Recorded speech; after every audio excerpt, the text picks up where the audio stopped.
kailan mo ititigil to, Ma? Kapag patay na ako, syempre hindi na ako gagalaw nun. Eh di tigil na. Ma naman, hindi po magandang biro yan. Batang-bata pa po ninyo. Hindi natin masasabi ang buhay, anak. Tanging ang nasa itaas lang ang nakakaalam kung hanggang saan lang tayo. Minsan ding nasabi ni Lola na may itinanim sa inyo ang tatay ni Lola. Yung si Lelong Melio. Oh, ang anak ko.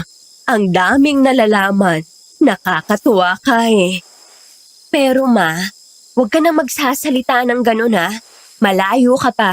Gabi-gabi at sa tuwing gigising ako, inihihiling kita sa kanya. Salamat, anak. Pero paano kung katawang lupa na talaga ang bumibigay? Si Mama naman eh. Huwag ka nang umiyak. Sige lang anak, ihiling mo ako sa itaas. Pero kung sakalit hindi ka pakinggan, huwag sasama ang loob mo. Sadyang hanggang doon na lang talaga. Ma? Nasaan ka, Mama? Mahal na mahal kita, Sanya. Hihintayin kita. Ma! Huwag kang umalis!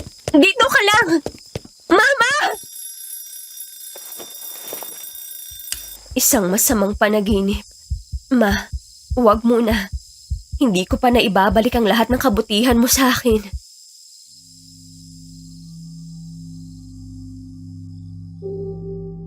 Masama ang kutob ko sa napanaginipan ko. Pero nananampalataya ako na hindi yun mangyayari. Kaya naman, katulad ng naging ritual ko na tuwing umaga, umusal ako ng pasasalamat at taimtim na humiling na pahiramin pa ng mahabang buhay si Mama. Baon ng pag-asa na patuloy na didinggin ang aking hiling, panatag akong nagtrabaho sa maghapon. Pagsapit ng gabi, nagkayayaan kami ng aking mga kasama sa trabaho na magdisko.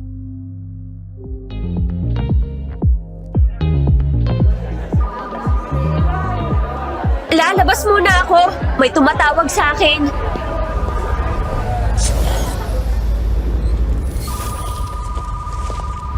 Hello? Sino to? Hindi kita marinig. Pakilakasan. Huwag ka nang bumalik sa loob. Delikado. Ma? Ano po? Diyos ko po. Sunog! Tumawag kayo ng bumbero! Nasusunog ang disco!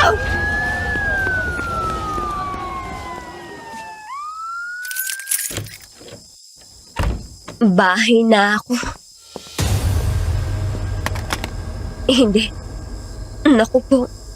Bakit naman picture frame pa? Bakit naman picture frame pa ni Mama? Hindi. Ayokong sagutin. Hindi ito totoo. Tumigil ka na sa pag-ring. Hindi pa. Ang unfair mo. Nakiusap ako sa'yo. Hello? Si Sanya to. Sa wakas, sumagot ka na. Kanina pa kita kinokontak eh. Ang hirap mong hanapin. Ate Monina.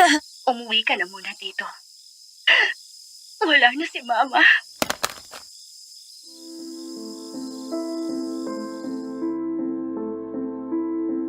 May mga tawag na sadyang hindi katanggap-tanggap. Pwedeng tawag sa ospital dahil may sakit ang kaanak o kaya ay mula sa pulis, nagsasabi ng aksidente ng tao na ginawa kang contact in case of emergency o mula sa kasintahan na nakikipagkalas na. Pwede din namang sa opisina dahil may sumabit na papeles. Pero ang tawag na yon ay isang bagay na ilang beses kong hiniling na huwag kong matanggap kailanman.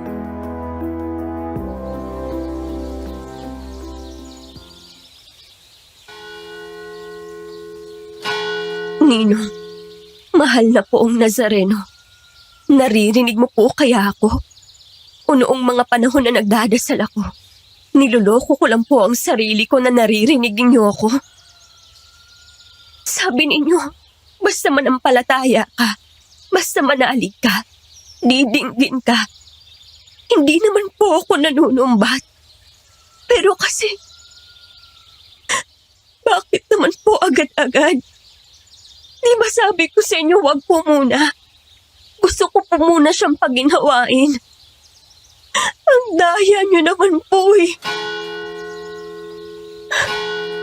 Aalis na po ako. Hindi ko po alam kung kailan ako babalik dito.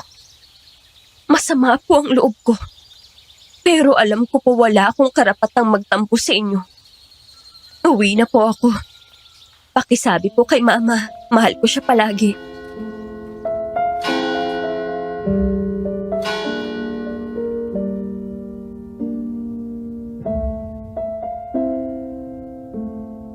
Ang sunog na naganap sa Barangay Obrero, Quezon City nitong April 12, 2025 ang nagpaalala sa akin ng karanasan ko noong ako'y 27 anyos pa lamang at siyang nag-udyok sa akin upang kayo ay sulatan at ibahagi ang parte ng aking buhay na may kinalaman sa aswang. Dear Aswang Diaries at Madam Venus, nagbabagang pagbati mula sa lungsod ng Parañaque. Ako po si Sanya. 51 na po ako ngayon at kasalukuyang nagtatrabaho bilang isang HR sa isang pribadong kumpanya. March 18, 1996. Lunes. Sino ang hindi makakatanda sa trahedyang kumitil sa madaming buhay na nagsasaya lang sana? Hindi ko masabi na survivor ako ng ozone disco tragedy.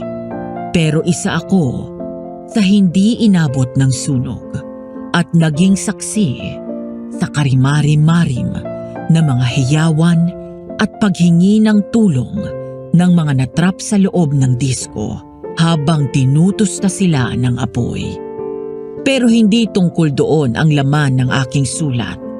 Ito ay tungkol sa pataba na gamit ng aming ina na si Selena sa kanyang taniman ng kalamansi.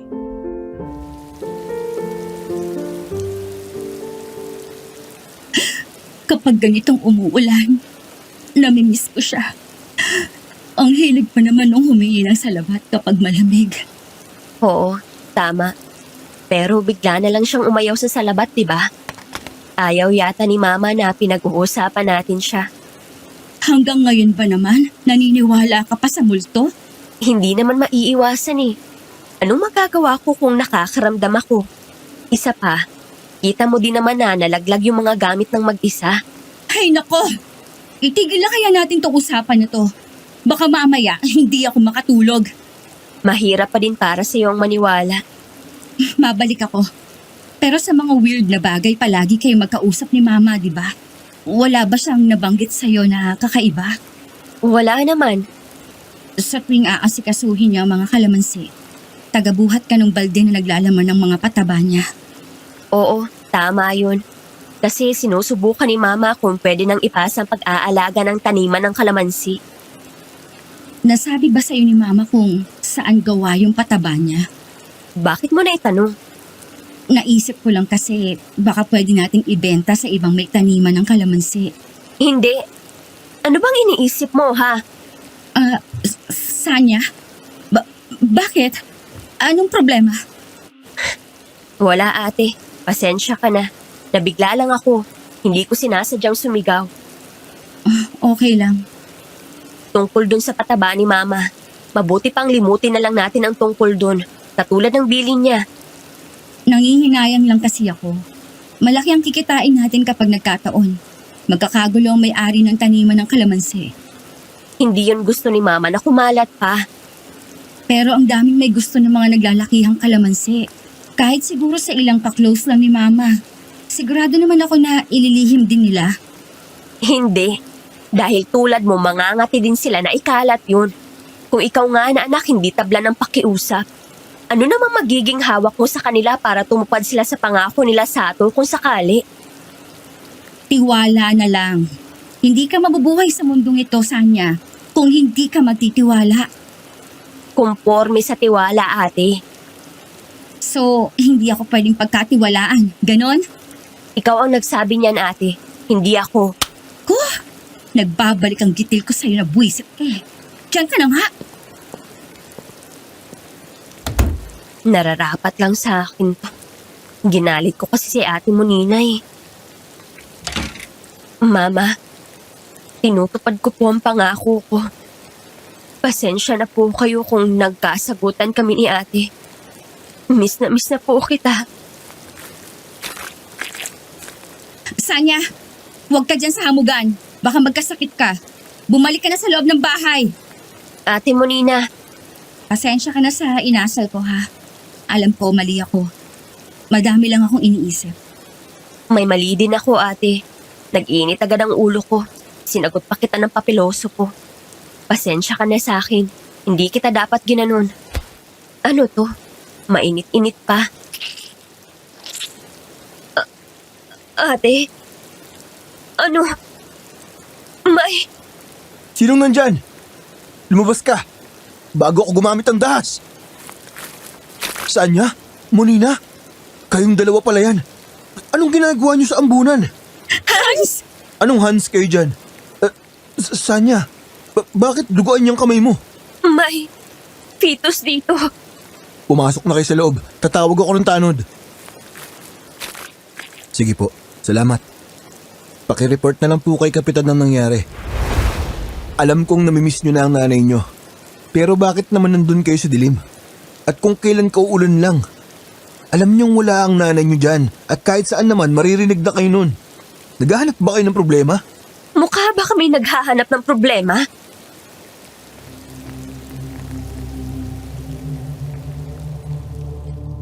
Na-offend ako sa kagaspangan ng salita ni Hans. Pero hindi na naman bago sa akin yon. Bata pa kami, ganun na talaga siya. Pero sa loob-loob ko, sana naman naging medyo swabe lang siya. Alam niya na may pinagdadaanan kaming magkapatid, na wala ang mama namin, at nakilibing pa sila ng umagang yon ng lolo niya na si Mang Rek.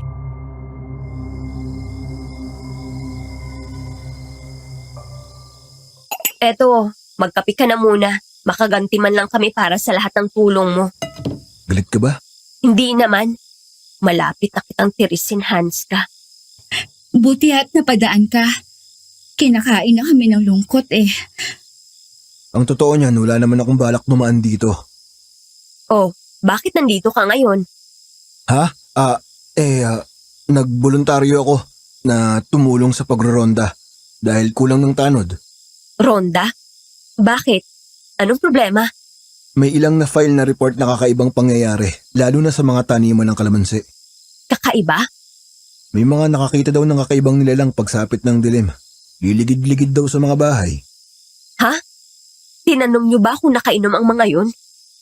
Noong una, ayaw ko din maniwala. Alam mo naman ako, pilosopong tasyo talaga. Pero sa mga naranasan namin itong huling araw, Yun bang dahilan kung bakit ilang gabi din kitang nakakasalubong kapag uuwi ako para kumuha ng gamit ni Mama? oo, itong lugar ninyo at ilang katabi ninyo ang napapunta sa akin para bantayan.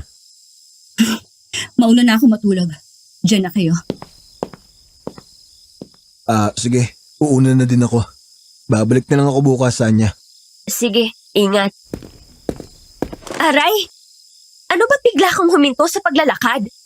Nakakakita ka pa ba? Oo, malinaw kitang nakikita. 2020 pang vision ko. Hindi yan, sila. Anong klaseng tanong naman yan? Nakikita mo pa ba sila? Nakakaramdam ka pa rin ba? Sagutin mo na lang ang tanong ko. Sige na. Hindi ko alam. Parang nawala lahat noong natanggap ko ang tawag na nawala na si Mama.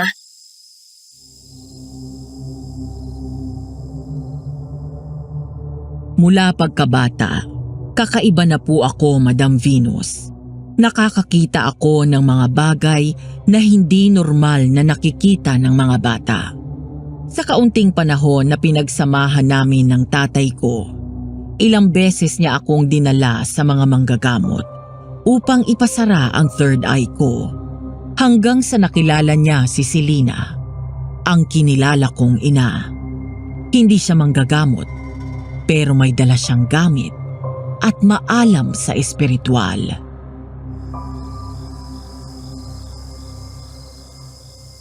Ma, nandito ka ba? Kahit sana ikaw lang ang makita ko. Ang dami kong gustong itanong sa'yo. Kung nandito ka, gusto kong malaman bakit ka na aksidente. Napakaingat mo.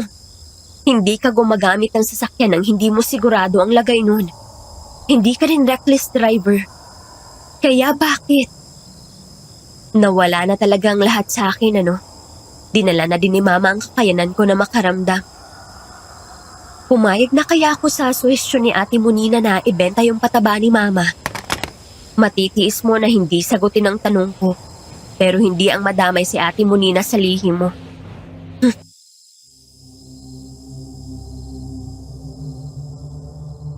Hindi po ako tunay na anak ni Mama. Ang tunay na anak po niya ay si Monina. Sabi niya, love at first sight sila ng tatay ko.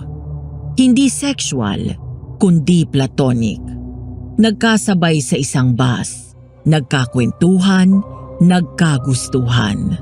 Malakas ang vibrations ni Mama at nasabi niya agad na may kakaiba sa akin.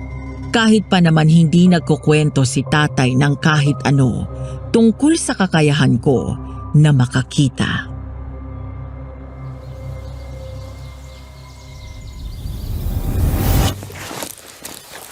Nandito na naman sila. Ang alin anak? Yung maliliit na tao, nakasakay po sa puno at may bago rin po kayong bisita. Anak, tingin ka kay Mama. Nakatingin na. Pwede mo silang ignorahin. Hindi lahat ng oras ay pagtutuunan mo sila ng pansin. Ang hirap po kasi nakaharang po sa ginagawa ko. Kung palagi mo silang papansinin, mauubos ka. Aralin mo na ituring sila na hindi mo sila nakikita. Susubukan ko po ulit. Tama yan.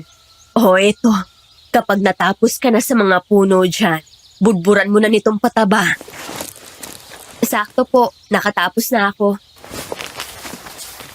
Pero Ma, ano po bang fertilizer na to? Bakit parang napapansin ko iba po ang tubo ng mga puno ng kalamansi natin at may kalakihan din po ang mga bunga? Gusto mo bang malaman talaga? Opo, para po kasing may kaiba akong nararamdaman eh. Parang buhay po ang pataba.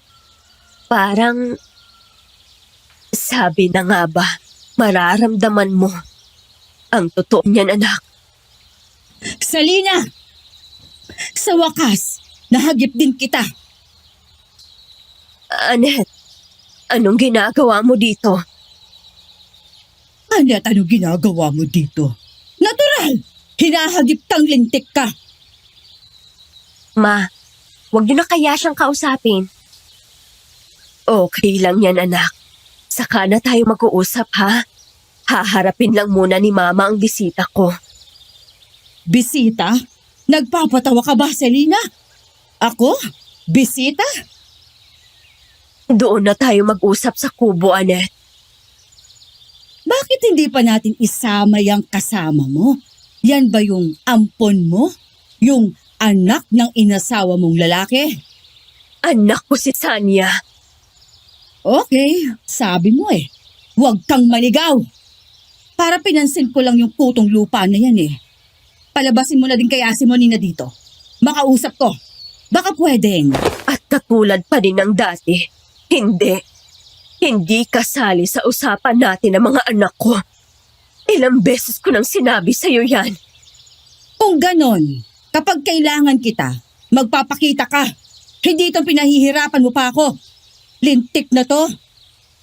Oo, sige. Magpapahagip na. Mag-usap na tayo sa kubo. Sige na, ha?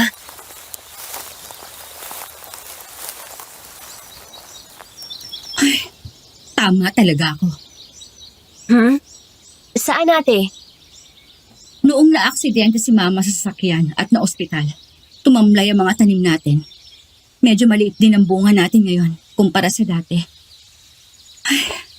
Babalik din yan sa dating laki. Alagaan lang natin. Teka, bakit ka nga pala nakagwantes? Kasi Ate naman eh, kabilin-bilin na ni Mama, huwag gagamit ng gwantes kapag namimitas ng mga bunga. Nalulungkot ang halaman dahil parang pinangdidirihan mo. Kasi...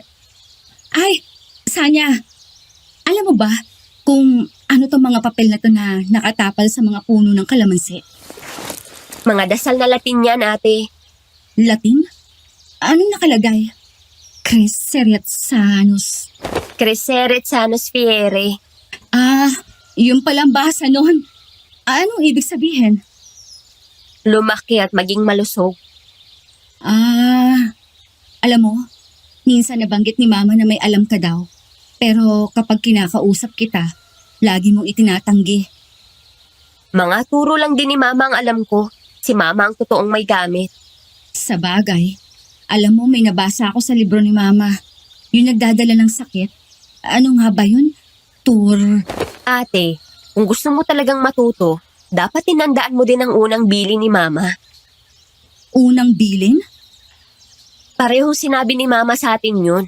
Huwag tayong babanggit o babasa ng salita ng malakas o sa bibig kung hindi natin alam ang ibig sabihin o kung masama ang magiging dulot nun sa iba. Ay, oo nga.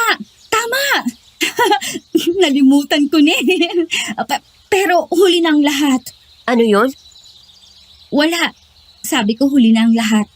Kasi mali-mali na ang nabasa ko eh. Nalimutan ko na din ang tamang banggit.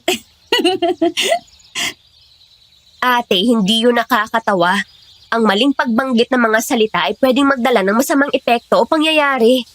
Ang totoo niyan, Sanya. Sa paninermon mo sa ate mo, akala ko talaga nagbalik ang nanay niyo. Aling Anet, ano pong sadya nyo? Gusto kita makausap.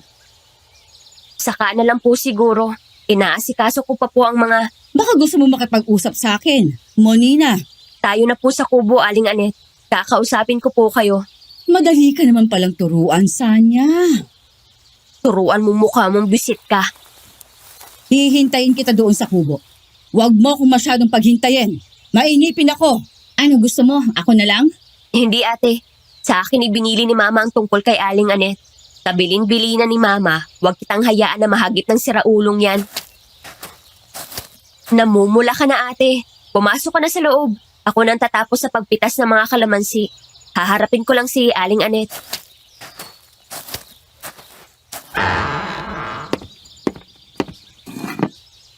Talagang pinaghintay mo ako, ano? Naghanda po ako ng melon. Inumin niyo po habang malamig. Alam mo na siguro ang pinunta ko dito. Alam kong nagbilin si Selena. May usapan kami. Heto po ang kopya ng sulat ni Mama. Ipinatago niya sa abogado na nag-aasikaso dito sa lupa. Anong katarantaduhan ito? Hindi maaari! Hindi ko ito kikilalanin!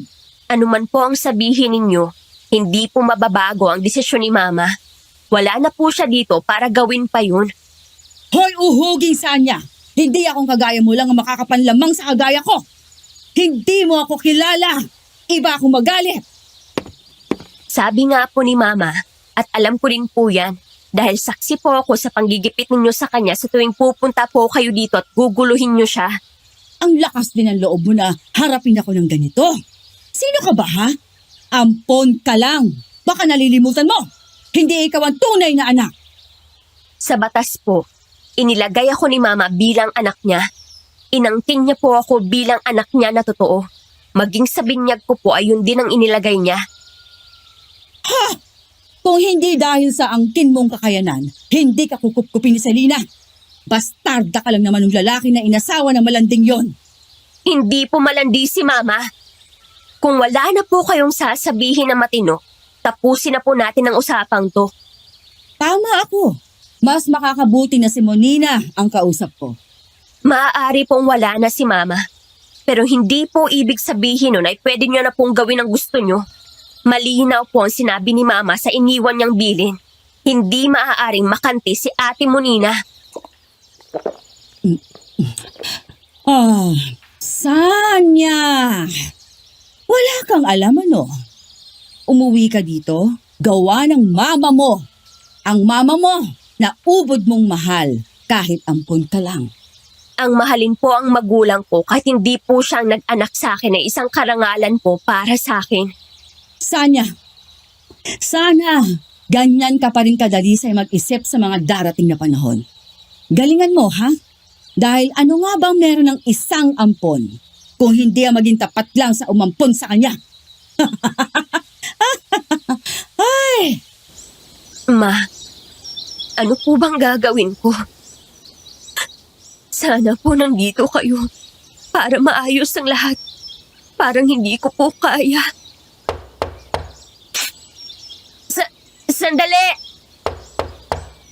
Sabi ng sandali eh. Baka matuyo na sa mukha mo ang uhog at luha. Lalo kang papangit. He, bakit ka naligaw?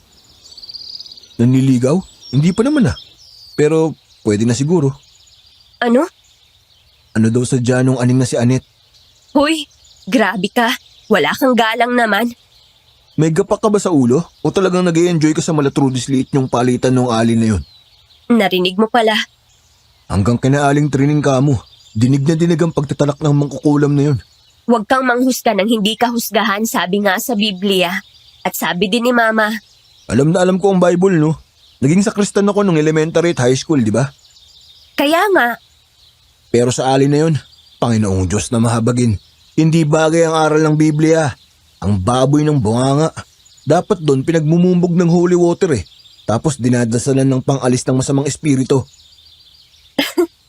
grabe ka kay Aling Anet. Ayan, ganyan. Ngingiti ka dapat. Kita mo, napatawa na kita.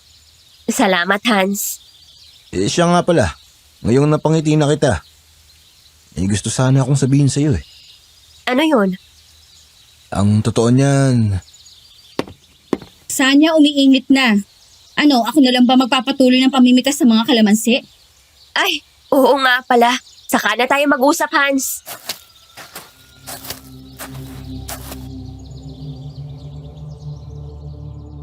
Kung sana kinausap ko si Hans, baka naagapan ko ang problema.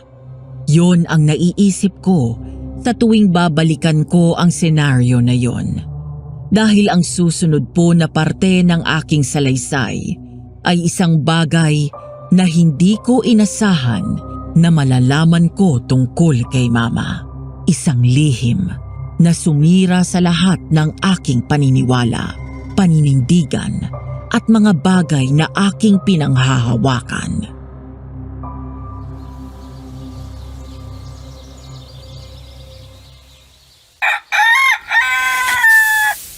Oh, kain lang kayo ng madami, ha? Sanya, ako na magpapakain. Magluto ka na lang ng tanghalian. Ikaw na, ako na lang dito. Baka mangitim ka eh. Sino bang ate sa ating dalawa, ha? Ikaw. Pero ako kasi, kayo manggi na. Okay na ang mainitan ako. Eh ikaw, mistisang-mistisa ka oh. Madali kang magkapekas kapag nainitan ka. Iwan mo na ako dito. Sigurado ka ba? Baka mamaya isipin mo na inaalila kita. Hindi. Kasi ang totoo niyan, paglulutuin kita. Inilabas ko ng karning baka na buto-buto sa lababo. Hayun! Kaya nagsisip-sip ang bruha. Gustong makatikim ng specialty ko na sinigang na baka na buto-buto. Sige na, please. Oo, sige na po. Papasok na ako at magluluto.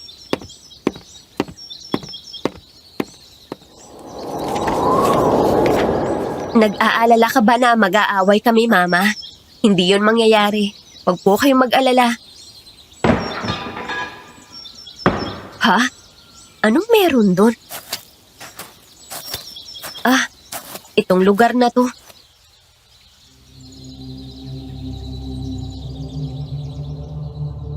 Sa dulo ng aming likod bahay, may isang shed na ipinagawa si Mama. Pinalagyan niya yon ng pinto at lock. Ilang beses ko siyang inabutan na may ginagawa doon.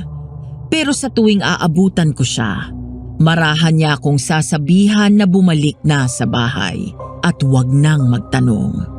Naaalala ko pa noong wala pang mga tanim na kalamansi si Mama. Mistulang pulubi kami dahil palagi kaming nagigipit.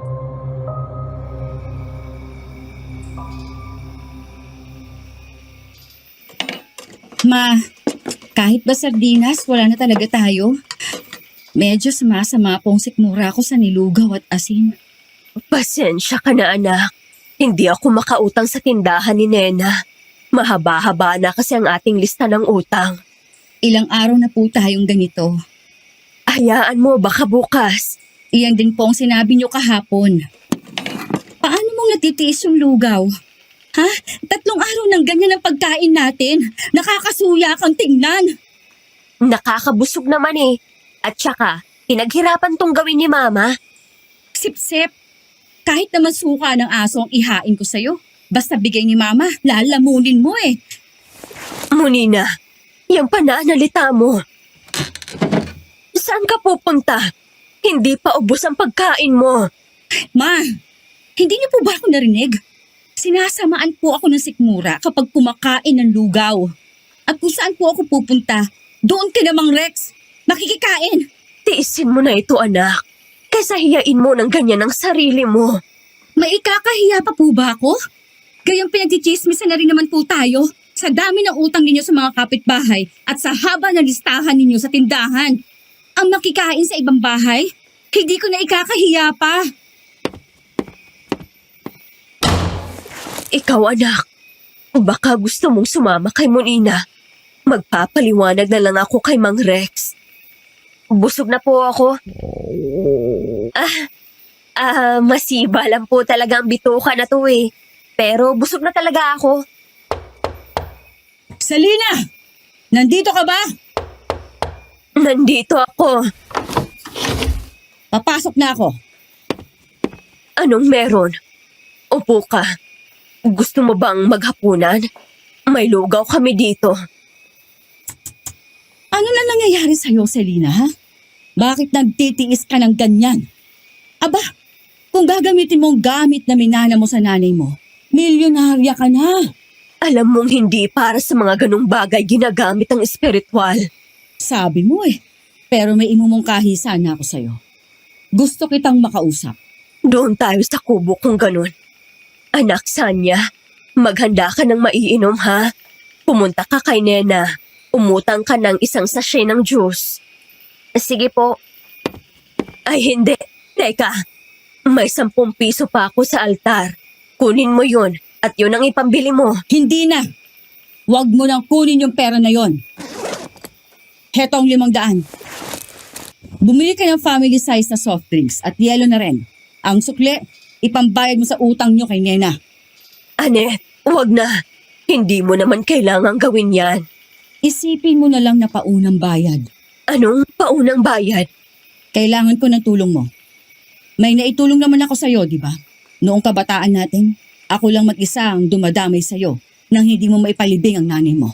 Hindi ko nalilimutan ang mga tulong mo. Kaya nga, tulungan mo ako ngayon. Sige, sabihin mo sa akin. Ay, anak, nandyan ka pa? Lumakad ka na Sanya. Opo, inay.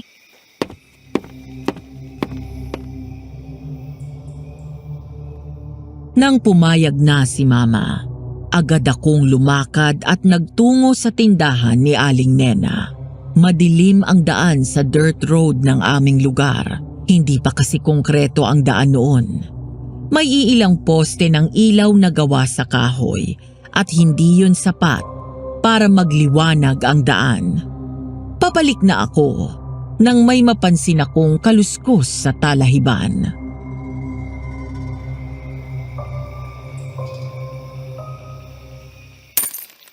Ay, lagot. Nabitawan ko. Nasaan ang mga barya? Nanang ko po. Huwag kayong lalabas. Hindi. Ayokong makinig. Ayoko! Ano yun? Huwag po. Ayokong makakita. Ayokong makakita. Uy, kanina ka pa namin pinapanood ni Monina mula dun sa may paliko. Anong nangyayari sa'yo? May gumagalaw dun sa talahiban eh. Talaga namang may gagalaw dun. Ang dami kayang dagang palay dito. Gawa ng mga tanim ng mga magsasaka. Naku! Umira na naman yung kaduwagan mo. Hindi. Totoong meron dito eh. Sanya, Naku po, anak, pasensya ka na. Nalimutan ko na hindi ka na dapat lumalabas kapag ganitong gabi na. Napalakad-lakad pa kita. Mama, sorry po. Natunaw na ang yelo. Nakakahiya po sa bisita ninyo. Okay lang, iuwi mo na yan. Pagsaluhan ninyo, isasama ko lang ang nanay mo sa amin. Hans, baka naman pwede akong makisuyo. Ihatid mo na ang mga dalaga ko. Makiinom ka na din ng soft drinks bilang pasasalamat ko. Kahit wala pong soft drinks. Pero kung inaalok niyo po ako, hindi ako tatanggi. Tayo na, ihahatid ko na kayo ni Monina. Salamat. Mama, paano po kayo pag-uwi? Huwag kang mag-alala. Kaya ni Mama. Uwi na kayo.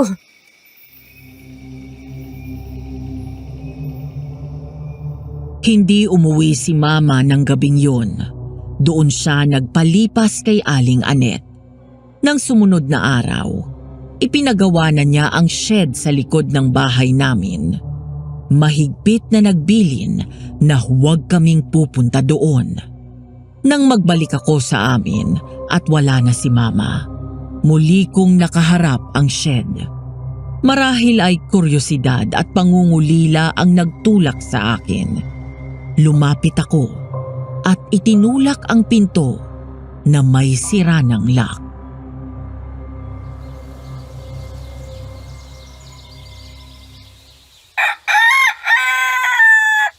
Wala naman sigurong masama. Sisilip lang ako. Kung may itinatago man si Mama, marahil ay mga libro na naglalaman ng Latin. Nag-aalala siguro siya na pakialaman namin. Nanang ko po. Mama naman eh.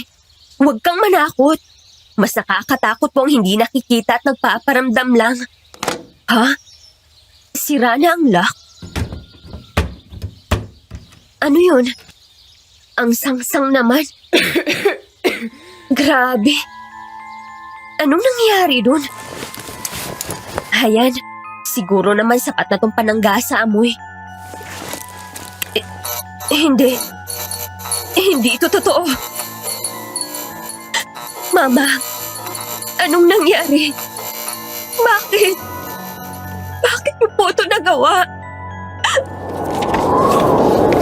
Ang aming mama. Kawawa naming mama. Sorry, Mama. Hindi kita agad nabigyan ng maalwan na buhay. Sorry po. Kung alam ko lang po talaga. Hanggang dyan ka na lang, Aling Anet. Huwag mo nang bastusin pa ang mama namin. Tama nga ang nanay mo, may kakaiba sa'yo. Paano mo nalaman na ako ito? Gayong bumanggit na ako ng tagalibo. Ibinulong nila sa akin. Sayang ka, Sanya. Makipagtulungan ka sa akin. Yayaman ka. Papatayin kita. Hayop ka. Anong ginawa mo sa mama namin? Demonyo ka!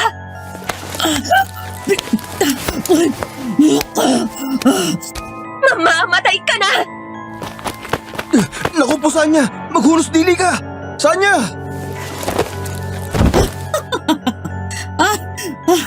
Mahirap bang tanggapin na yung mama nyo na inilagay mo sa pedestal ay isang masamang tao? Demonyo ka! Umalis ka dito! Hayop ka! Hayop! Mas gugustuhin ko pa na matawag na demonyo kesa hayop. Ikaw ang may gawa nito. Pinagsamantalahan mo ang paghihirap namin. Hoy, Ampon! Nasaan yung pruweba mo, ha?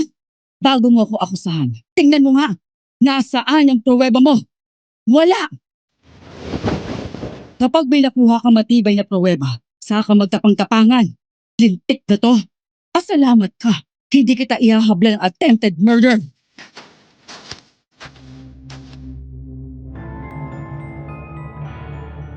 Gunaw.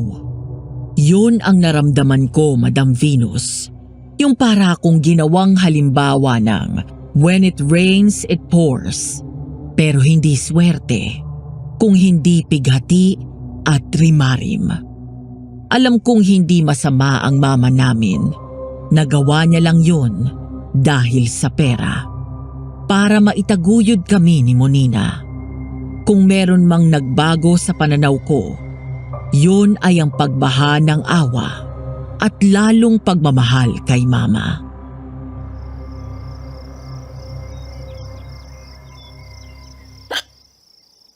Uminom ko muna ng tubig oh.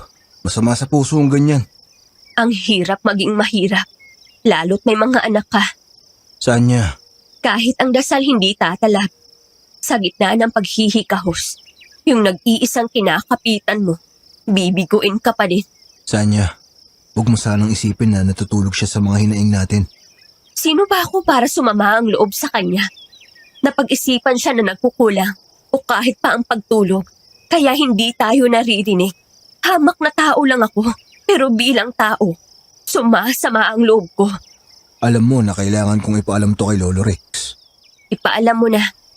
Kahit pa anong sabihin, nasa mama pa din namin ang lundo. Nasa bakura namin ang pruweba.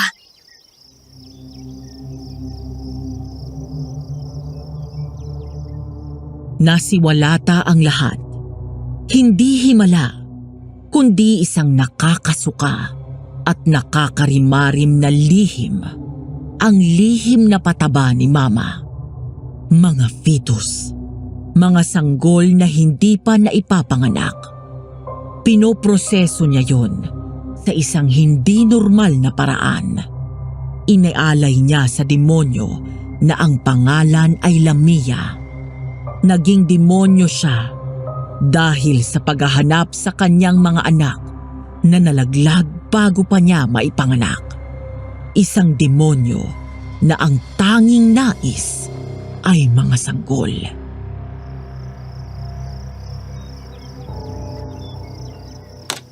Ikinalulungkot ko ang nangyari sa mama mo. Nangyari na po eh. Huwag mo sanang parusahan ang sarili mo, Sanya. Hindi mo yun kasalanan at lalong hindi ng mama mo.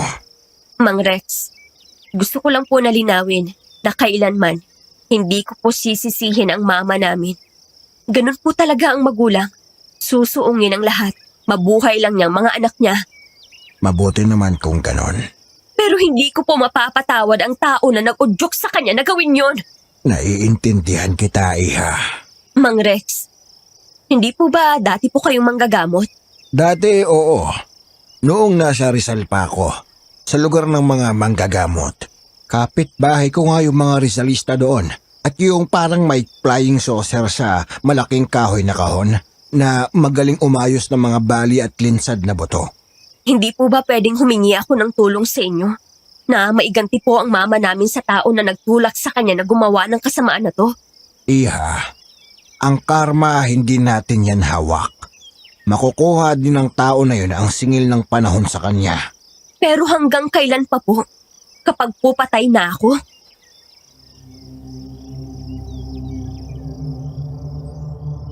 Hindi niya ako sinagot, pero inakbayan niya ako at hinawakan sa ulo. Tinapik-tapik yon at bumulong lang na maging matatag ako. Bagay na inakala ko na basta bulong lang niya dahil sa awa. Pero mali ako dahil nang gabi ding yun.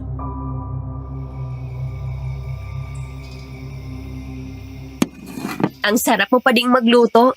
Ibang klase. Talaga ba? Buti at nagustuhan mo. Pero parang may iba. Iba? Paanong iba? Parang naiba yung palo ng asim. Ewan ko ba? Baka naninibago lang ako. Bakit parang hindi ka yata kumain? Kanina kasi, noong nag-iiyak ka sa kubo na kasama mo sina Mang Rex at Hans, nagutom na ako. Hindi ko napigil ang sarili ko na tumikim. Kaso naman, napadiretso na sa pagkain ng todo. Okay yan, hindi ka nagpapa-apekto. Kung okay lang.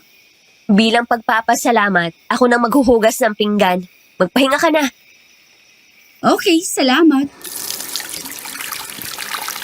Buti na lang ako naghugas ng plato. Nakatulong na matunawan ako. Grabe ang pagkabusog ko. Makapahangin na nga muna. Ang sarap ng hangin. Ano naman kaya yun? Ha? At bakit nangagda pa ang mga talahib? Hindi magandang pakiramdam ko. Tatawag ako ng tulong. Nako, si Monina nga pala. Natutulog na. Aray ko naman. Ano yun? Bakit ako nadapa? Ha? Anong... Aswang! Tulong! Tulungan niyo ako! May aswang! Tulong! Tulong! Dito! Sanya! Ano nang... taong ahas! Muna ninyo! Doon nagpunta! Anong ginagawa mo? Ibaba mo nga ako. Kaya mong maglakad. Bigyan mo na lang ako ng sanga na pwede magamit na tungkod. Dudunggulin ko na yung ulo mo eh. Tutungkod ka pa may tutulong na nga sa'yo. Salamat. Yan, ganyan. Lagi ka na lang kaya ko, kaya ko. Ang hirap mo tuloy-tulungan.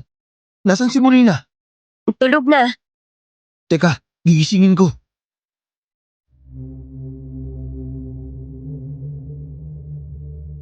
Pero pagbalik sa akin ni Hans, nalaman namin na wala si Monina sa kwarto niya.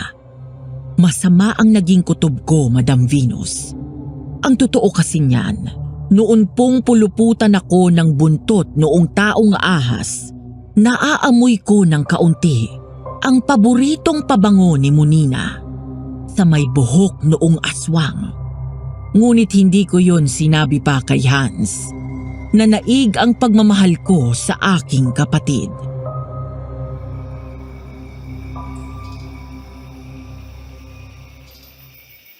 Nasaan na kaya si Monina? Dapat kanina pa yung nakabalik, di ba? Hindi ko alam. Baka nagagala. Ganitong gabi? Kung kailan nasabihan na namin kayo na may kakalat-kalat na aswang sa paligid, sasabihin mo gumagala. Hindi naman iba sa amin ang pag-iingat. Kita mo nga may taniman kami ng kalamansi. Kilala pa na may gamit si Mama. Siyempre kahit papano, marunong kami ingatan ang sarili namin. Sanya, may inililihim ka ba sa akin? Ha? Anong sinasabi mo, Hans? Lihim ka dyan. Nang abutan kita na nakapulupot sa iyong aswang, iba ang takot na nakita ko sa mata mo. Takot ka nang makita mong nandun kami. Hans, hindi ko naiintindihan ang pinupunto mo. Kung ilapag ko to, maiintindihan mo na siguro ang sinasabi ko. Saan mo naman nakuha ang bagay na yan? Sa kwarto ng kapatid mo, nandoon sa ibabaw ng lamesa niya at bukas pa. Mukhang kakagamit lang. O hindi. Monina, Ngayon mo sabihin sa akin na hindi mo alam. Kita ko sa mata mo kanina na may kutob ka na kung sino ang aswang. Hans, Sanya, nakakaunawa ako sa pagmamahal mo sa kapatid mo. Pero yung maging bulag ka sa katotohanan na isa siyang aswang, mali na yun eh. Hans, bigyan pa natin siya ng pagkakataon. Gusto kong malaman ang totoo. Gusto kong marinig ang panig niya. Baka may mabigat na dahilan si Monina. Talaga ba? Kapag ba nalaman mo ang totoo, ganyan pa din ang sasabihin mo? Anong sinasabi mo? Anong totoo?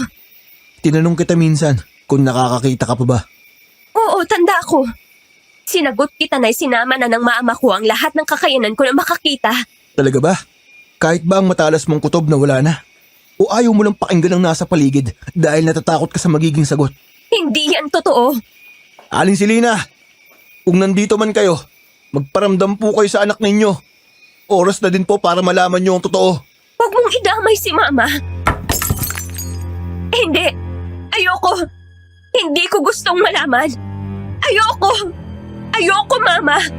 Hayaan niyo na po ako na wala akong alam. Hayaan niyo na manatili ang imahe ng masayang pamilya sa aking isipan.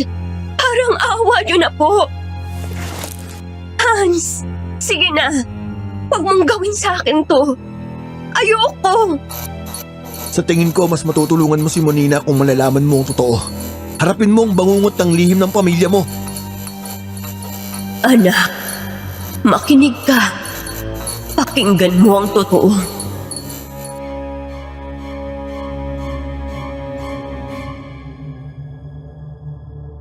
Ang mga susunod na pangyayari ay base po sa ibinahagi sa akin ni Hans. Ayon sa kanya, nangyari ang lahat 1 linggo bago ang pagpanaw ng aming ina. Dumating si Monina. Nag-uusap noon sina Mama, Mang Rex at Hans. Inamin na ni Mama ang tungkol sa lihim ng pataba.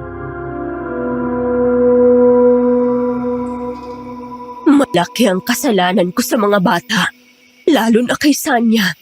Hindi ko siya gustong madamay. Nagawa mo lang naman yon dahil gusto mong bigyan sila ng pagkakataon na makapag-aral. Mali ka at hindi kita kakampihan. Pero saludo ako sa pagiging magulang mo. Inaalala ko lang ang aking si Sanya. Hindi ko dugot naman ang batang yun. Pero kung magmahal yun sa akin at kay Monina, daig pa ang nanggaling siya mismo sa sinapupunan ko. Naaawa ako sa kanya. Maayos mo naman siyang napalaki. Masasaktan ng gusto ang aking anak kapag nalaman niya kung ano ako. Mawawasak ang magandang ehemplo na ipinakita at itinuro ko sa kanya. Kung maaari lang na baunin ko ito hanggang sa hukay. Pero hindi yun ganun kasimple. Ano bang balak mo? Kung anong maitutulong ko, alam mo na ibibigay ko yun sa'yo. Sa oras na dapat nang malaman ng anak ko ang totoo, ni Sanya, suportahan niyo siya. Ipaalam niyo sa kanya na hindi niya yun kasalanan. Na sana, huwag mawala ang pananampalataya niya sa puong maikapal. Kung makasalita ka parang hindi ka na magtatagal Hindi natin masasabi. Mabait ang Panginoon, pero malaro ang panahon. Mama, I'm home! Ay, nandito pala kayo. Monina, bakit ganyan ang itsura mo? Napainom. Tapos, rape pa ako ng boyfriend ko. Naglibang ako, kaya nagkasino. Ay, may tao pala. Good evening po, Mang Rex, Hans. Tayo muna sa loob ng bahay. Hindi naman. Hindi naman iba na sa atin sina Hans at Mang Rex. Kahit pa, Wala akong kailangang ikahiya. Pero lang naman yung problema ko eh. ano? Noong walang-wala po tayo, di po ba? Nakikilamon lang ako kay Mang Rex. Para akong gago, napatay gutom nun. Nakakailang bandehado ako ng kanin. At ilang uswelo ng ulam. Hans, pumunta ka sa loob ng bahay. Ikuha mo ng tubig si Monina para mahimasmasan. Opo. Excuse me lang po, Aling Selena. Oops! Diyan ka na lang. Aalis din naman ako agad eh. Kapag nakuha ko na yung pera. Tulad din nung todo lamon ako sa bahay nyo. Tapos, nalaman ko, naubos ko pati ulam nyo na para sa susunod na araw. Monina, ano bang problema mo? Pera. Gatong. Salapi. Magkano bang kailangan mo? 100,000. Diyos ko, anong ginawa mo? Bakit ka nangangailangan ng ganong kalaking halaga? Ma! Buntis po ako sa boss ko na may asawa at anak. Tapos nung sinabi ko, tinanggihan niya ako.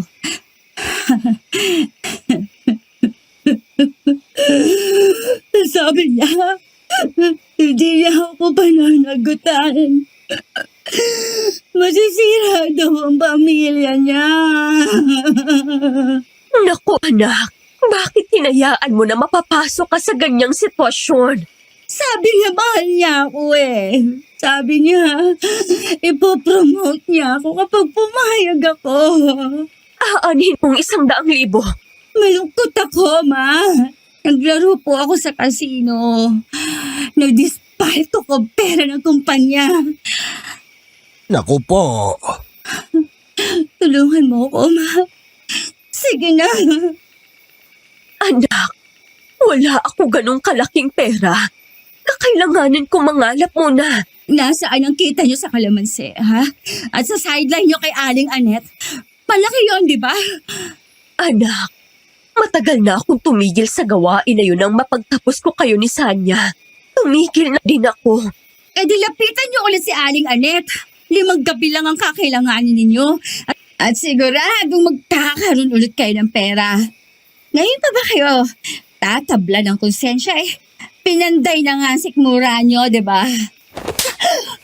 Wala kang respeto. Respeto? Bakit? Anong respeto? Hindi nyo nga nirespeto ang buhay ng mga sanggol na dinudukot nyo nung nagsisilbi pa kayong kantanod di Aling Anet. Monina, sumusobra ka na. Itigil mo na yan. Habang kaya ko pang palampasin ang mga sinasabi mo. Kayong sobra! Sobrang ipokrita po kayo. Linis-linisan pa kayo. Kailangan ng anak ninyo, pero pipiliin nyo ang konsensya at moralidad nyo. Pweh! Saan ka pupunta, Selena? Hahabulin kong anak ko, Rex. Baka kung mapano. Pero hindi sila nag-abot. Sa paghabol ng mama niyo kay Monina, na-aksidente siya. Nabundol ng 10-wheeler truck ang pickup na dala ng nanay niyo. Mama, Matagal na ding alam ni Lolo Rex ang lihim ng kakaibang pataba ng mama niyo sa kalamansi. noon pa ako may kutob. Pero ipinikit ko lang ang mga mata ko. Matagal na? Sa unang pagkakita ko pa lang kay mama na nagsasaboy ng pataba, nakita ko ang ilang multo ng sanggol sa balde niya. Mga ulo ng sanggol, kamay, paa, nakakahilakbot na iyak ang naririnig ko. Bakit hindi ka nagsasalita? Bakit mo nakayanang manahimik? Naramdaman ko na mahal ako ni mama eh. Sa kanya ko naramdaman ang pagmamahal ng isang ina. Kaya sinabi ko sa sarili ko na okay lang ang nakikita ko. Ipipikit ko lang ang mga mata ko at tatakpan ang tenga ko. Pero ibang nangyari nang harapin mo si Aling Anet. Ginawa niyang medium ng kantanod si mama upang patuloy na yumabong ang buhay niya. Ginamit niya si mama. At ang mga sanggol na nakukuha ni mama bilang kantanod ay siya nilang inaalay sa demonyong si Lamia. At ang mga katawan ng sanggol ang nagiging pataba ng mama niyo kapag nakakain na ang demonyo. Grabe siguro ang tiniis na rimaring ni mama. Ang kawawa naming mama.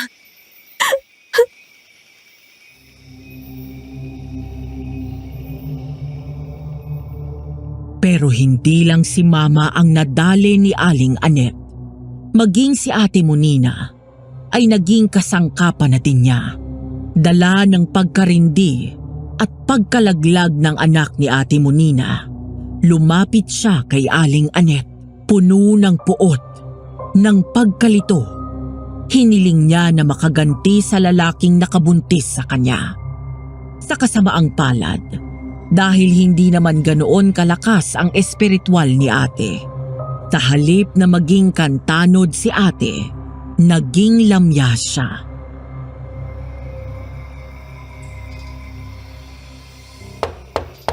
Saan ka galing? Nagpahangin lang ako. Saan ka galing? Huwag kang magsinungaling. Huli ka na namin ni Hans. Wala kang karapatan na pakialaman ang gamit ko. May karapatan ako dahil pamilya tayo. Uulitin ko. Saan ka galing? Wala kang pakialam. Mabuti pa, bumalik ka na sa lugar mo sa Maynila. Hindi kita kailangan. Ikaw na ampun ka. Hay, kang babae ka! Tama na yan. Hindi katutuwa ng mama niyo ang pag-aaway niyo na yan. Papatayin na lang kita. Magsama na kayo ni Mama. Ate Monina, mahal ka namin ni Mama. Ano man ang pagkakamali mo, matatanggap ka namin. Kausapin mo ako. Mag-usap tayo. Huwag ganito. Hindi tayo pinalaking mga salbahe ni Mama. Sanya. Sanya,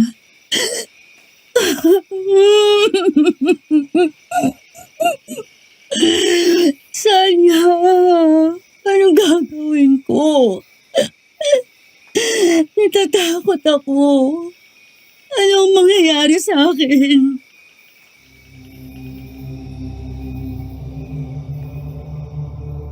Nang mapakalma namin ni Hans si Monina, hinayaan muna namin siyang makabawi. Hinayaan ko siyang magmuni-muni sa kwarto niya. Si Hans naman ay nangako na babalik at pakikinggan ang aming usapan. Kinabukasan na kami nakapag-usap ni Monina.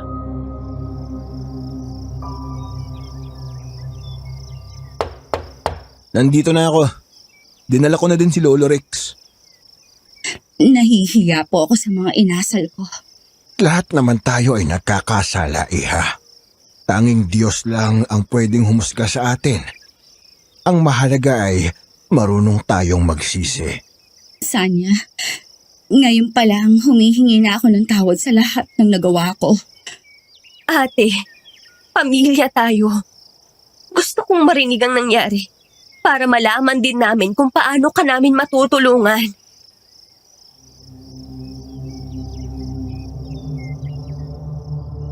Agaw buhay ang mama namin nang mapulot na mga rumisponde.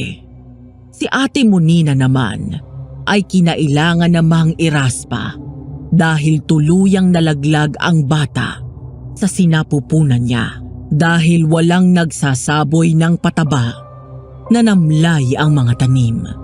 Hindi din nagbunga. Ubus na ang laman ng bangko ni Mama at patuloy ang paglobo ng bill sa ospital. Doon nakasalubong ni Ate Monina si Annette. Ayon sa salaysay ni Ate Monina,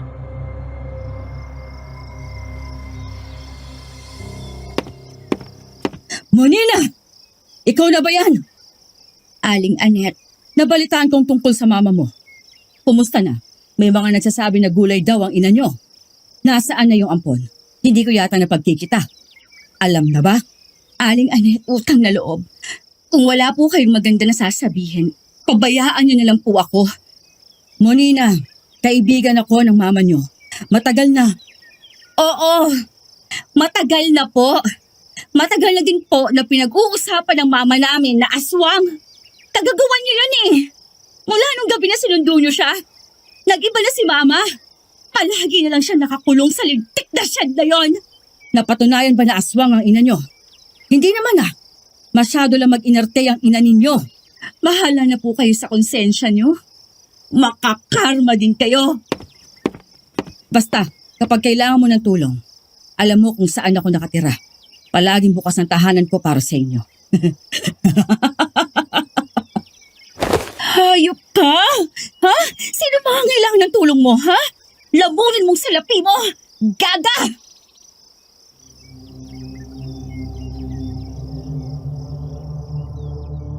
pero parang sinalot sina Ate Monina at Mama.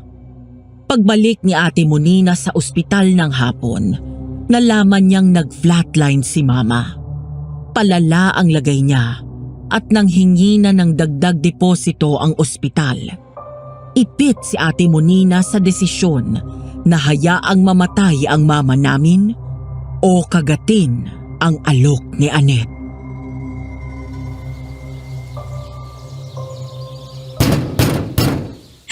Aling Annette! Aling Annette! Si Monina ho ako! Monina, iha! Mabuti at naisipan mo na tanggapin ang alok ko. Kailangan ko po ng pera. Malaki. Walang problema. Magpapauna na ako ng 100,000 piso. Diday! Halika nga rito. Heto ang pera. Sabi mo kay Danny, ihatid ka sa ospital. Ibigay mo yan doon bilang deposito sa gamutan ni Selena. Oh, siya! Larga! Kita mo, iha? Madali lang naman akong kausap, hindi ba? Ano po ba ang gusto ninyong gawin ko? Maging kantanod ka din, tulad ng mama mo. Gusto ninyo akong maging aswang? Ay, hindi basta aswang. Isa itong mahalagang tungkulin. Hindi naman po ako tumatanggi. Aling Annette. At sino may sabi na pwede kang pang tumanggi? Sumunod ka sa akin. Gagawa tayo ng kasunduan kay Lamia.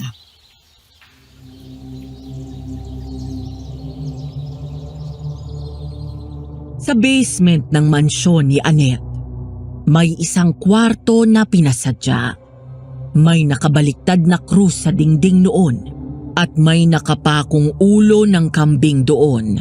Meron ding nakaukit na nakabaliktad na bituin na nakapaloob sa isang bilog.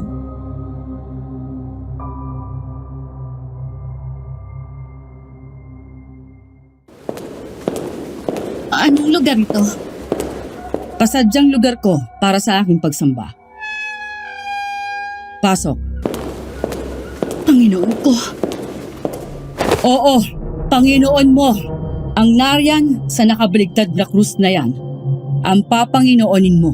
Mula ngayon, tumayo ka doon sa gitna ng bituin. Lumuhod ka at upuan mo ang iyong mga sakong. Anong gagawin niya sa akin? Akin ang kamay mo. Shh! Huwag kang nervyosa. Sisidit to, sige ka. Anong buong mong pangalan? Maria Antonina. Aray! Aray ko! Dugo mo. Dugo ko. Pinagsama upang ialay at tawagin si Lamia. Ano yun? Parang umuugang silid. Mamamatay tayo! Maguguhan tayo rito! Ibang dugo talaga ni Salina. Ang bilis makatawag. Panginoong Lamia, heto ang huling alay ko sa'yo. Bagong tapat na tagapaglingkod na siyang maghahanap ng mga anak mo na pinaslang ni Hera. Ano ito? Bakit niya ako pinupuluputan? Pakawalin mo ako! Ganyang-ganyan din ang mama niyo nung una na makita niya si Lamia. Lumayo ka! Huwag mo akong kakainin! Huwag! Ano? Anong ginawa mo sa akin? Ano pa? E di pinahiram ka niya ng lakas upang maging kang tanod. Tama naman ito. Hindi ako makahinga. Ano to? Huwag kang nervyosa. Ang init! Parang kinakahain ang kaloob-looban ko.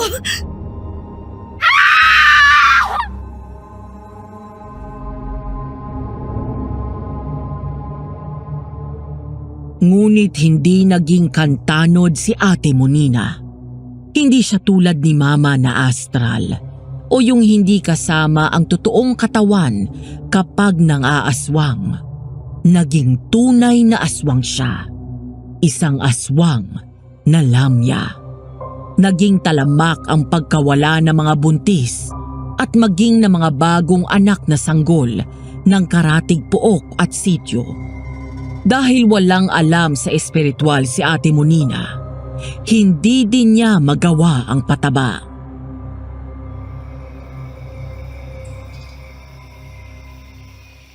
Huli na nang malaman ko ang pagkakamali ko. Wala na din palang silbi ang pagharang ko nang pumunta si Aling Anet dito kung ganun. Patawarin mo ko, Sanya. Naging mahina ako sa kabila ng pagnanais ni Mama na maprotektahan ako. Ninais ko pa na maging salot. Hindi kita masisisi, Iha. Pero mali. Maling-mali ka. Ngayon po alam ko na, pero tulad nga po ng sinasabi ng matatanda, laging nasa huli ang pagsisisi. Naging bulag po ako. Paano na yan? Ano na po maaari nating gawin, Mang Rex? Makakabalik pa po ako sa dati. Ikinalulungkot kong sabihin na hindi na. Nakapatay ka na ng tao. At hindi basta isa, madami-dami na din. Isa pa, nakapag-alay ka na sa kampon ng kadiliman ng alay. Hindi na mababago pa yan. Ano bang nagawa ko? Ang tanga ko. Ang tanga-tanga ko. Kung sana, naging kasing tibay mo ako, Sanya. Mahina din ako, Ate Monina. Kayo ni Mama ang lakas ko. Kayong tanging pamilya ko. Pero makakabawi ka pa kung tutulungan mo kami sa paglaban kay Anet. Sige po, handa na po ako. Makabawi man lang po ako sa mga naging kasalanan ko. Ate Monina! Lumayo ka! Huwag kang didikit sa akin! Ate Monina! Bumalik ka!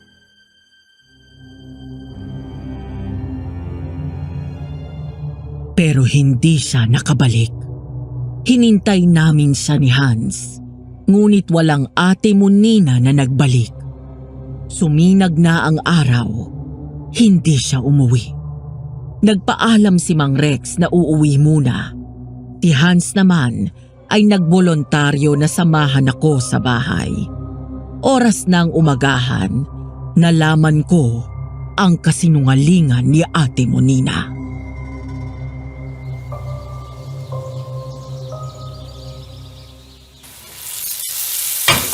Okay lang ba sa'yo ang sinangag?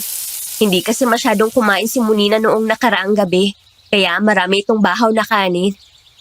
Okay lang. Ano yun? Ang bango ah. Sinigang, si Ate Munina ang nagluto. Uy! Ano nangyari sa'yo? Ang ate ko, Hans. Hindi na siya nakaluto. Hindi niya na naluto ang sinigang. Hindi na nga siya normal na tao. Isa na siyang aswang.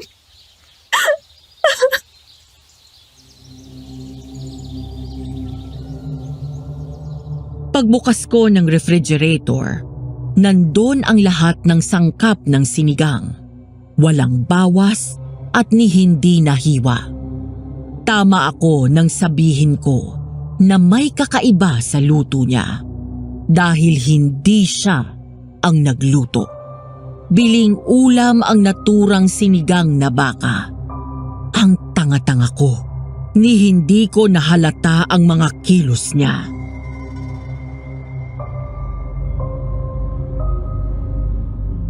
Kaya pala nakagwantes na siya noong namimitas kami ng kalamansi. Oo, bawal sa aswang ang kalamansi.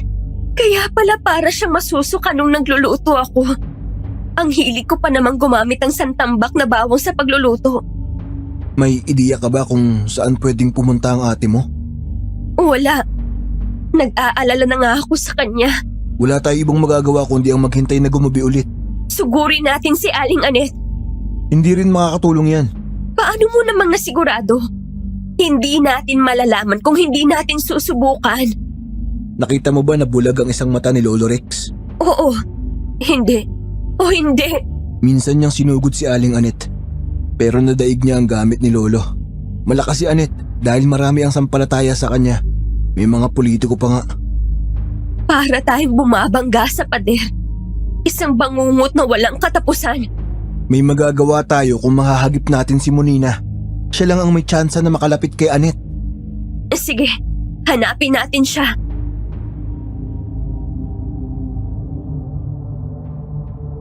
Ngunit ang maghapon ay naging mga araw, naging linggo, at buwan. Hindi namin nakita si Ate Munina. Desperado na din ako. Muli akong nagbali sa shed ni Mama. Wala na ang mga gamit niya doon. Tanging mahinang amoy na lang ng natuyong dugo ang naiwan doon. Animoy aso na matagal nang hindi naligo. Hinimas ko ang lamesa. Naluha ako nang maalala ko ang boses niya. Ang maamo niyang mukha.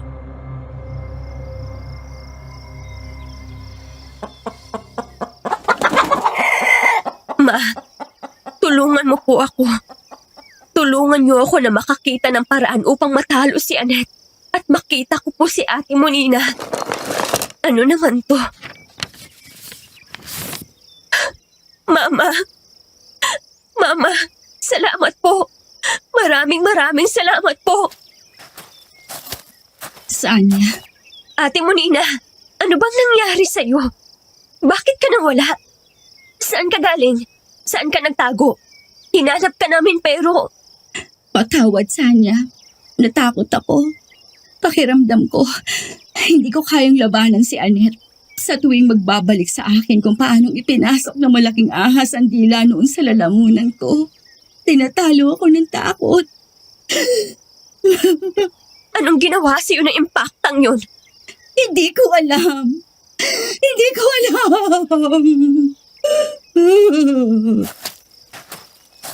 Hindi pa rin pumapalya ang aking gabay. May silbi pa din ang matandang si Rex. Ano po? Nag-iwan ako dito ng gabay. Nakiusap ako na ipaalam agad sa akin kapag umuwi na itong si Monina. Patawad po kung nanakbo ako, pero handa na po ako ngayon. Ate Monina, Alam mo ba, nagpapanaginipan ko si Mama.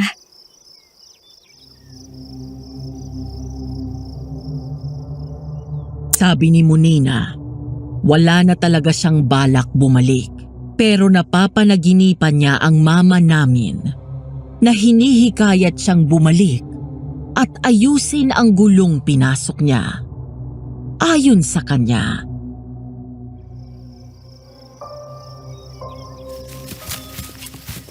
Monina, umuwi ka na. Paano naman si Sanya? Balikan mo siya, anak. Nandito lang si Mama. Hihintayin kita. Ma! Mama! Huwag niyo po akong iwanan! Mama!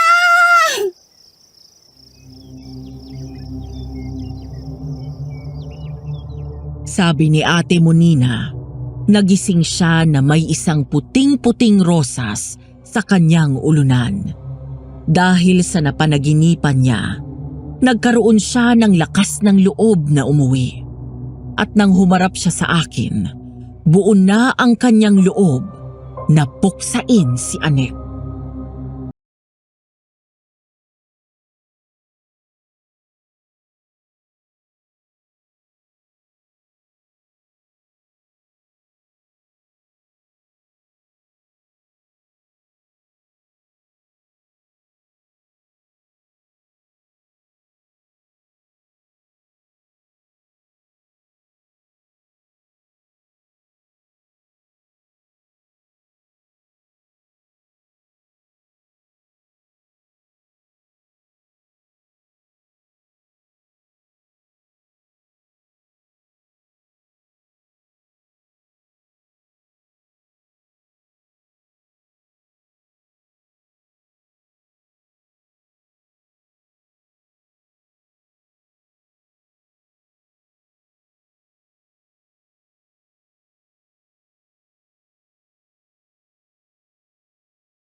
Ama ginawa ang ritual. Gumuhit ng bilog si Mang Rek. Pagkatapos ay pinaapak niya kami sa loob noon. Umusal siya ng dalangin at sinabuyan ng langis si Monina. Nagbagong anyo siya at naging taong ahas. Inialay ko ang aking buong kaliwang braso. Dahil sa sakit, ilang oras din akong nawala ng malay. Pagkagising ko, madilim na. Sunog na ang laman na pinagputulan ng braso ko.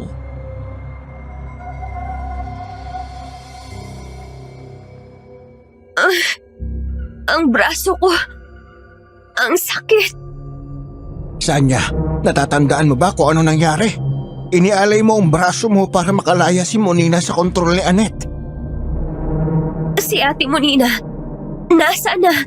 Dapat ay nandun tayo magkakasama sa pagsugod sa bahay ni Annette, di ba? Umuna na. Magbibigay na lang siya ng hudyat sa atin. Magtatagumpay po kaya tayo? Sa pangontrang ginawa ng ina ninyo, ewan ko kung makalusot pa yang si Annette.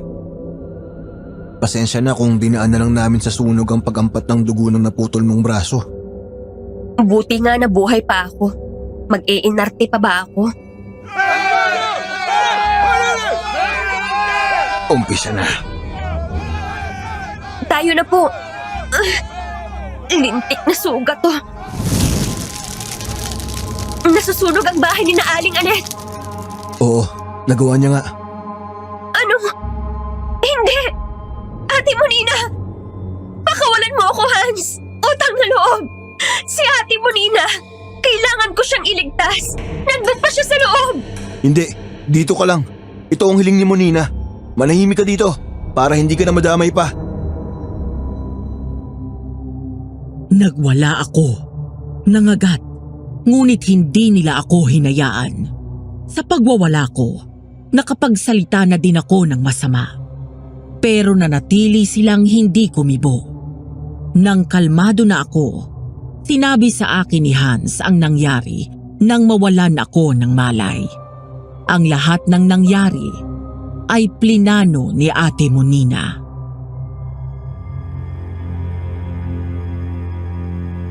Sanya! Diyos ko po! Ano ginawa ko sa'yo? Sanya! Ang daming dugo! Ospital! Oo, tama! Dalhin natin siya sa ospital! Tumabi ka muna, Monina. Anong ginagawa mo, Hans? Bakit mo sinusunog ang braso ni Sanya? Kumalma ka, Monina. Wala na tayong oras upang dalhin pa sa ospital si Sanya. Ang sunugin na lang ang parte ng naputol niyang braso ang pinakamabilis at epektibong paraan. Ang kawawa akong kapatid. Lahat na lang ginawa niya para sa amin.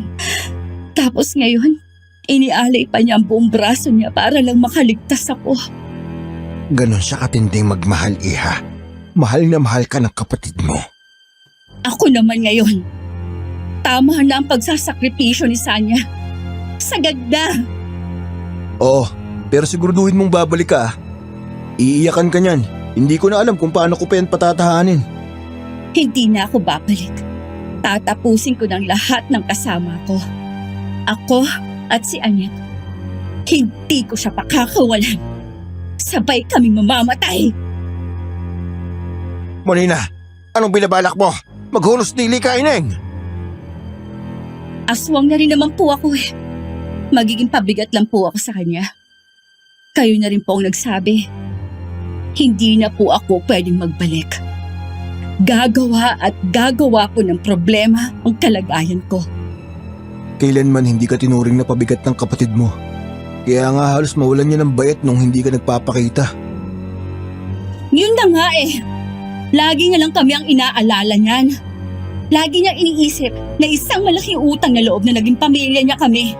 Kaya dapat pagaanin ko na ang dala niya. Pinauna ni Monina si Hans sa bahay ni Annette. Binuhusan ni Hans ng gaas ang paligid ng bahay. Sakto naman na arawan lang ang mga katulong doon, kaya walang nakakita sa nangyayari sa labas. Nang matapos si Hans at bumalik sa bahay, umalis na si Ate Monina. Mahigpit na ibinilin na huwag akong payagang umalis, anuman ang mangyari.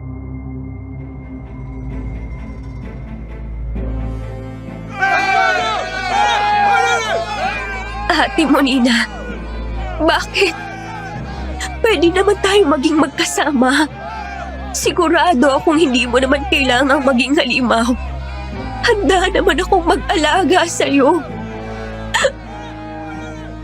Sanya, nararapat ng ganoon ang nangyari upang matahimik na din ang kapatid mo. Malapit ang sinabi ko, pero darating din sa punto na may ibang makakakita sa kanya at hindi maaaring hindi siya paslangin. Mas masakit ang ganoong sitwasyon. Tama si Lolo Rex, Sanya. Ipagdasal na lang natin na sa darating na panahon, sa ibang pagkakataon, maging mas maganda ang maging buhay ni Monina.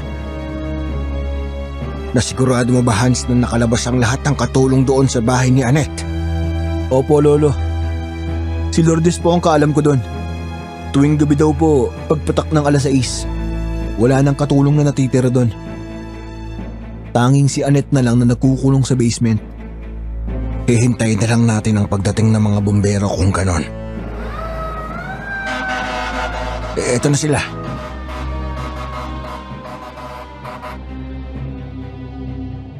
Nang matapos ang mga bumbero at hinahalungkat na ang kabahayan, may natagpuang sunog na figura sa basement. Sa gitna ng nakaukit na bituin na nakapaloob sa isang bilog, isang figura ng babae na may nakapulupot na ahas ang natagpuan. Tanging ang hikaw na ginto na hugis kamay na may hawak na isang diamante ang hindi nasunog. Yun ang hikaw na ibinigay ko kay Ate Monina gamit ang unang sweldo ko.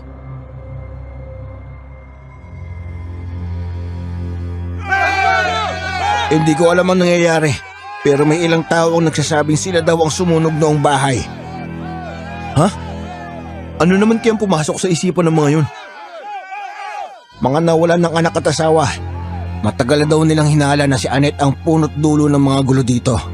Hindi lang makakilos dahil kabig si Mayor at barangay captain eh. Paano na yun ngayon? Bahala na. Nakikiamoy nga ako kung may iba pang saksi. Pero lahat naririnig ko na bigla daw sa nangyari. Hindi ko alam kung matutuwa ako o maaasar. Pero maganda na din siguro ang ganito. Sanya, eto nga pala. Naipuslit ko. Hinahanap ko ang kaparehas niyan pero hindi ko makita. Nasa tenga ko po. Isinuot siguro sa akin ni Ate Monina bago siya umalis. Ang ate ko. Hanggang sa huli akong inisip. Hinding-hindi kita makakalimutan, ate. Kayo ni Mama.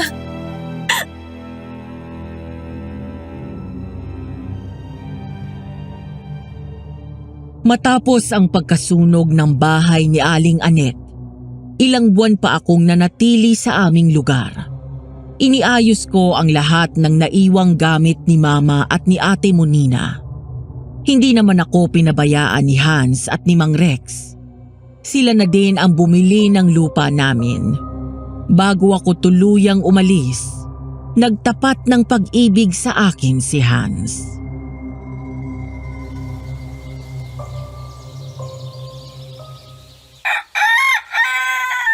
Hindi ka na ba talaga mapipigil? Buo na ang loob ko na umalis. Pwede ka naman dito. Hindi ka namin pababayaan ni Lolo Rex. Hindi ko kaya na manatili dito. Masyadong malungkot.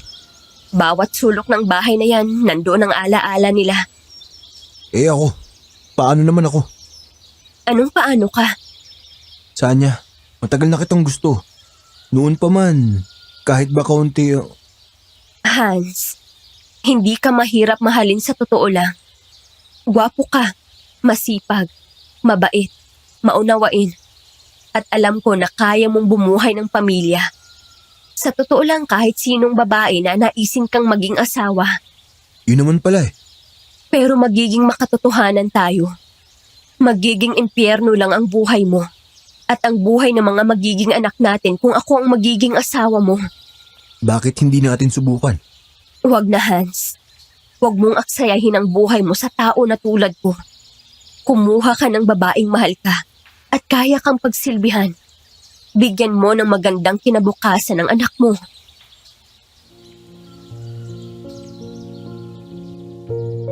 Matapos noon, umalis na ako. Nagbalik ako sa Maynila upang makipagsapalaran. Sa totoo lang po noong una, nahirapan ako na makakuha ng trabaho dahil iisa lang ang kamay ko.